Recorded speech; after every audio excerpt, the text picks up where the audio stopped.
Bye bye, iCast.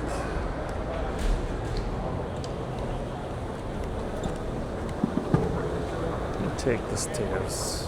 Less people, folks. Yours truly is done with iCast.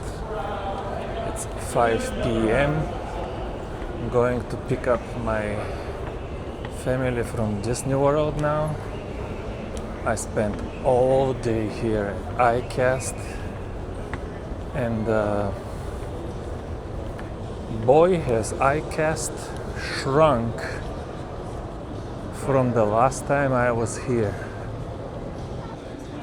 It seemed like iCast lost about 40% of the space downstairs. I'll show you some footage, but yeah, it's only like 60% of what it was 2 years ago, because 2 years ago the entire hall was full with something. Now, even 2 years ago, a lot of the vendors were not fishing related. They were selling hoodies, sunglasses, plastic boxes, organizers, shoes, hats, coolers, all kinds of junk that's kind of very remotely connected to fishing. That was even 2 years ago. But that same ratio applies today, maybe even more. Full of companies that are selling, and I'm being extremely generous when I call them companies. They're companies just as much as I'm a company.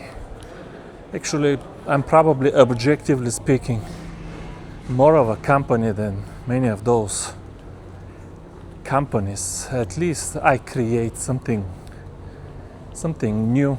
Maybe you don't like it, but it's different and it doesn't exist. But you have all of these companies, again, being generous, calling them companies, selling non-fishing stuff. And then some of the companies sell fishing stuff, but I'm sorry, I'm not even going to be generous and call them companies. These people are just buying junk from Chinese catalogs, folks. I've seen the catalogs. I can put a bunch of junk on my website from a catalog without changing anything. I would never do that, but the catalogs exist. These people go, they buy the junk from the Chinese catalogs, and they just resell it without anything, and at ridiculous prices on top of that. That's what they do. Where am I? I always get lost, but I'm gonna keep going straight here. So, who is left there? Well, Daiwa and Shimano are still there, and I might have made a change by complaining about some stuff last year, because Daiwa and Shimano actually brought some ultralight products this year. I have plenty of videos about new Daiwa and Shimano products. They're gonna be short videos with poor video quality and a lot of noise, but I think they're valuable because, first of all, it's brand new product, and second of all, it's spontaneous. It's not heavily edited at home, just whatever my impression was when I touched it inside there. So Daiwa and Shimano were there, and they brought some ultralight products. They brought one very interesting product. I'm gonna make a special video about it. I'm sure that I am the only reason that product is sold in United States. Nobody but me. I asked them, they said, no, that would never sell. But I asked them many times, so they told me no, but now I see it. Anyway, even Abu Garcia wasn't here. They were here last time. The whole Pure Fishing umbrella, all of those brands, even they were not here. I'm telling you, very little true fishing companies. Siemens was there. All of the electronics companies were there, Lawrence and Garmin, and they had huge. I'm not interested in that, so that didn't benefit me. But Leland Lures was there, but they don't have a new product. Yeah, I'll make when I get home. Probably every day I'll post a different 3 or 4 or 5 minute video, short video about a new product.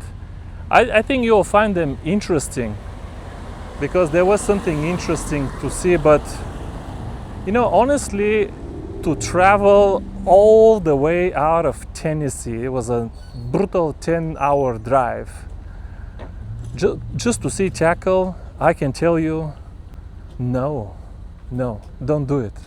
You are not gonna see, even if you're a bass angler, enough tackle to be worth all of these brutal hours of driving. It's not gonna be worth it. There is no tackle, even lures. Last time there was a bunch of plastic lures, some fake, you know, some of these half companies. What did I see? Lake Fork, Siemens? Man, there was nothing. I'm telling you, there was nothing this time.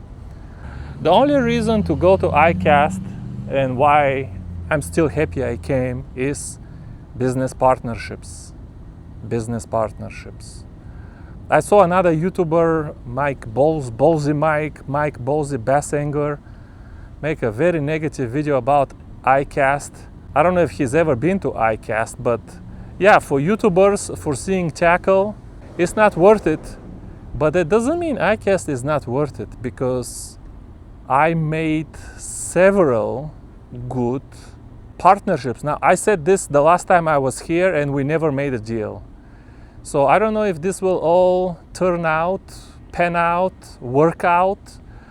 But if even one of these business partnerships works out, this can have tremendous benefit for me.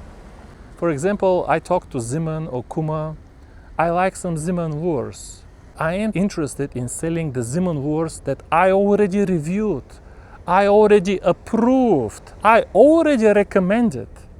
The micro worms, the Larva Z, these lures, I already recommended them. They fit my jigs so good. I would love to sell the Siemens products that I like, not all of them. Same with Okuma. They have some really nice rods. Very expensive guides in a $60 and $80 rod. I would like to sell only those rods that I like and I approve and I recommend. I want when people even log in to iFish Tackle, when they come to my shop, my little shop, even if it has only 10 products, I want them to feel safe that I only bring products that I approve. The lures, the rods, the whatever, the jigs. This is the kind of shop I want to make. Not just bring junk and hope that somebody buys it. But okay, too loud and I'm absolutely melting inside. I'm wearing a long sleeve. I gotta go pick up my family, but yeah, expect lots of videos really fast in the next few days. And thank you for watching this one. Bye bye, folks.